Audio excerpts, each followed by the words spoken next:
அவருக்கு நான் அப்பப்போ ஏதாவது பேர் வைப்பேன். அனலைசிங் ஸ்டார், அப்புறம் அப்புறம் கால்குலேட்டிங் ஸ்டார், அப்புறம் எக்ஸ்பெரிமெண்டல் ஸ்டார் இப்படின்னு நிறைய வைப்பேன்.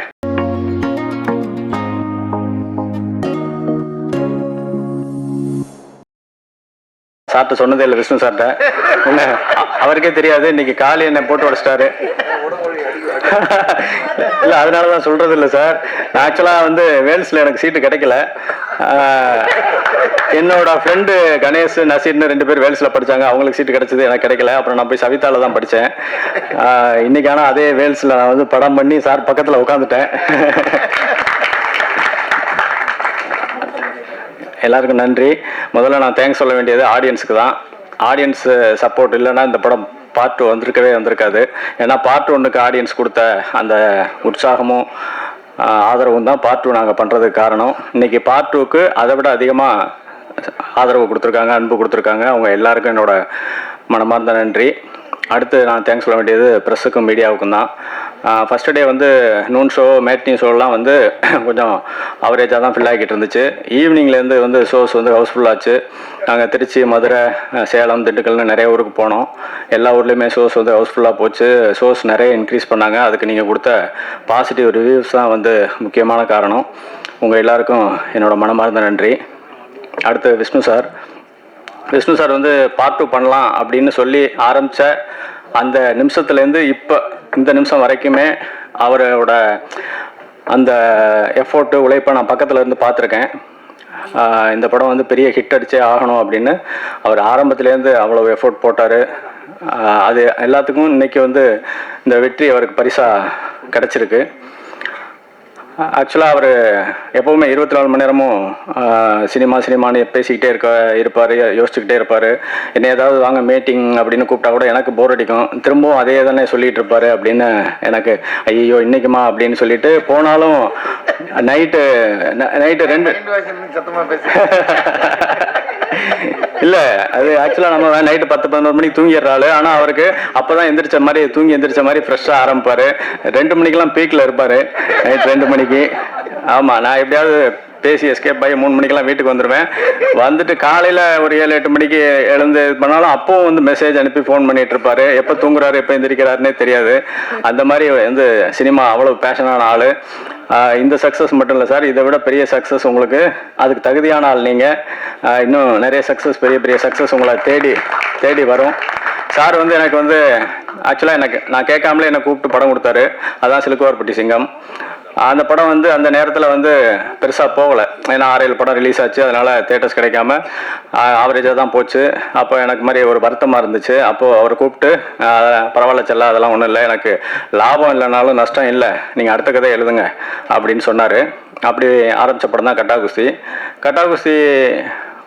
பார்ட் 1. அப்போ எடிட்டிங்கில் நான் அவர்கிட்ட சொன்னேன், ஒரு விஷயம் சொன்னேன், இந்த படம் வந்து இவ்வளோ அடிக்கும் சார், இவ்வளோ வசூல் பண்ணும் அப்படின்னு சொன்னேன். ஆனால் நாங்கள் நினச்ச அளவுக்கு, நான் சொன்ன அளவுக்கு அது வசூல் பண்ணல.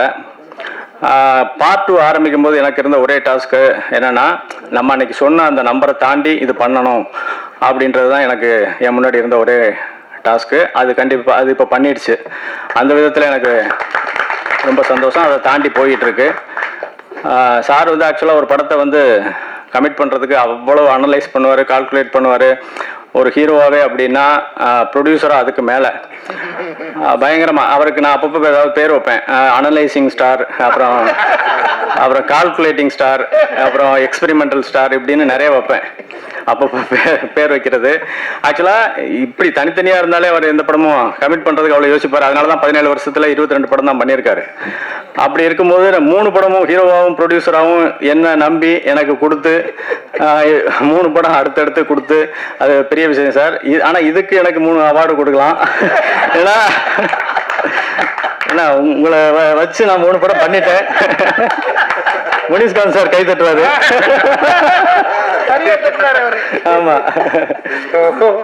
கை தட்டக்கூடாது. ஐஸ்வரி சார் வந்து ஆக்சுவலாக ஒரு படம் ப்ரொடியூஸ் பண்ணுறதே பெரிய கஷ்டம், பெரிய வேலைகள் நிறைய இருக்கும். சார் ஒரே நேரத்தில் 10 படம் ப்ரொடியூஸ் பண்ணுறாங்க. இது மட்டும் இல்லை, ஆக்சுவலாக சார் வந்து ஸ்கூலு, காலேஜ், ஹாஸ்பிட்டல் அப்படின்னு பார்க்குறதுக்கு எப்போவுமே பிரமிப்பாக இருக்கும். ஆனால் இவ்வளவு இருந்தும் வந்து சார் வந்து பார்க்கும்போது பரபர துருதுருன்னு அப்படியே ஓடிட்டு சிரிச்ச முகமாக எப்போவுமே இருப்பாங்க. அது பெரிய விஷயம். ஏன்னா இவ்வளோ பெரிய இன்ஸ்டிடியூஷன்லாம் வச்சு நடத்துகிறவங்க வந்து ஒரு மாதிரி டென்ஷன்லேயே இருப்பாங்க. இன்னொன்று அந்த நட உடனே கொஞ்சம் ரிலாக்ஸ் ஆகிடுவாங்க ஒரு மாதிரி. ஆனால் சார் வந்து அதாவது வேல்ஸ் சேர்மன் மாதிரி இல்லை, வேல்ஸ் காலேஜில் ப்ரொஃபஸராக ஜாயின் பண்ண மாதிரி பரபரன்னு எப்போவுமே வந்து சிரிச்ச முகத்தோடு இருக்கிறது பார்க்குறதுக்கு அவ்வளோ இன்ஸ்பைரிங்காக இருக்கும் எங்களுக்கு. சார் உங்கள் ப்ரொடக்ஷனில் படம் பண்ணி அது வந்து பெரிய சக்ஸஸ்ஃபுல்லாக போகிறது ரொம்ப சந்தோஷம் சார். Thank you sir. நீங்கள் இப்படியே இருக்கணும் சார் சந்தோஷமா. Thank you sir. ஐஸ்வர்யா பற்றி நிறைய நான் ஆடியோ லாஞ்சிலே பேசிட்டேன். ஆக்சுவலாக இந்த படம் ஆக்சுவலாக உள்ளே வரும்போது அவங்களுக்கு வந்து கதை மேலேயும் சரியா கேரக்டர் மேலேயும் பெரிய நம்பிக்கை கிடையாது. இருந்தாலும் எனக்காக அவங்க உள்ளே வந்தாங்க. அதுக்காக என்னை நம்பி வந்ததுக்காக ஐஸ்வர்யாவுக்கு தேங்க்ஸ் சொல்லிக்கிறேன். இன்னைக்கு வந்து படம் பார்த்துட்டு எல்லாருமே அவங்களோட பர்ஃபார்மன்ஸ் சூப்பர் அப்படி இப்படின்னு பயங்கரமாக பாராட்டுறாங்க. அன்னைக்கு சொன்னது தான், கேரக்டர் புரியாமலே இப்படி நடிச்சாங்கன்னா கேரக்டர் புரிஞ்சிருந்துச்சுன்னா கண்டிப்பாக இதுக்கு மேலே ஒரு பர்ஃபார்மன்ஸ் வந்திருக்கும்.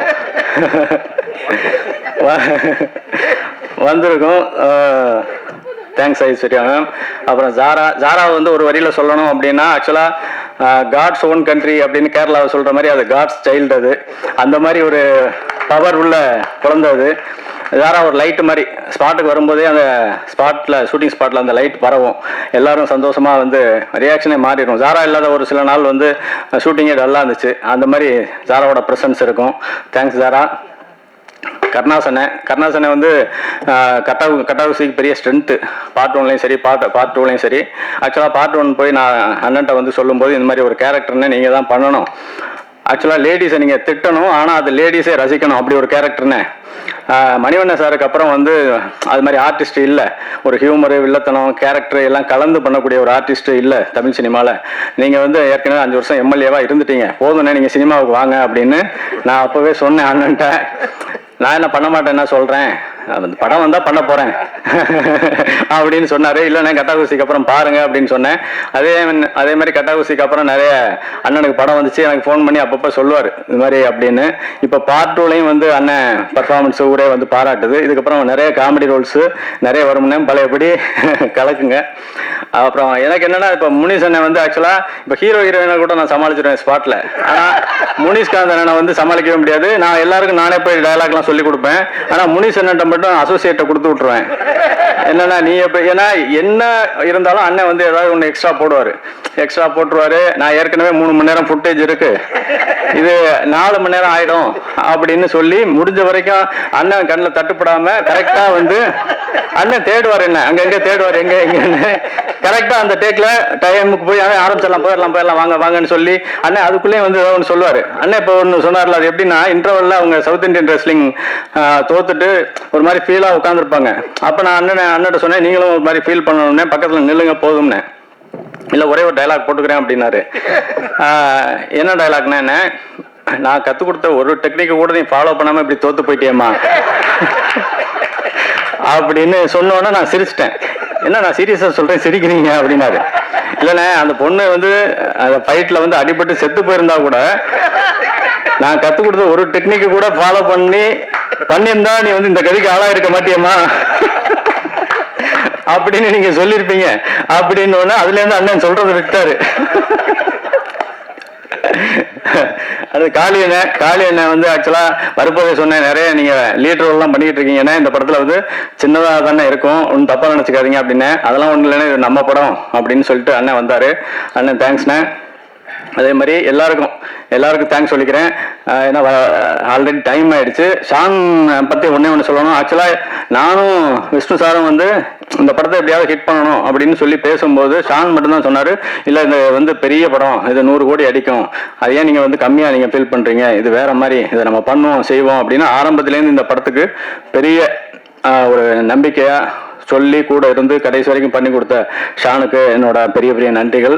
அதே மாதிரி டிஓபி சார் சூப்பர் விஷுவல் கொடுத்தாரு, பரத் செமையா எடிட் பண்ணாரு, ஆர்டர் செமையா செட்டெல்லாம் அந்த வீடு செட்லாம் செட்டு மாதிரியே தெரில. நிறைய பேர் அங்கேயே இன்னொரு கேமராமேன் கூட கேட்டார், அது அங்கேயே எடுத்துட்டீங்களா அண்ணா நகர்லேயே அப்படின்னு.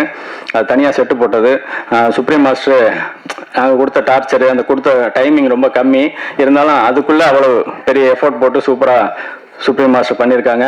அப்போ தாரக் சார், மோக்ஷா மேம், அப்புறம் லிசி மேம் எல்லாருக்கும் என்னோட தேங்க்ஸ் நன்றியை சொல்லிக்கிறேன். ஸ்ரவந்தி வந்து ரொம்ப பேக் போன் மாதிரி இருந்து பிகினிங்லேருந்து எண்டு வரைக்கும் ரொம்ப ஸ்மூத்தாக அழகாக வந்து இந்த படம் நடக்கிறதுக்கு அவங்க ரொம்ப உழைப்பை போட்டிருக்காங்க. சீதாராம் சாரும் அப்படி தான். இந்த படத்தில் ஒர்க் பண்ண டெக்னீஷியன்ஸு, மேனேஜர்ஸு, அசிஸ்டன்ட் டைரக்டர்ஸு எல்லாருக்கும் என்னோட தேங்க்ஸ் சொல்லிக்கிறேன். Thank you sir, thank you.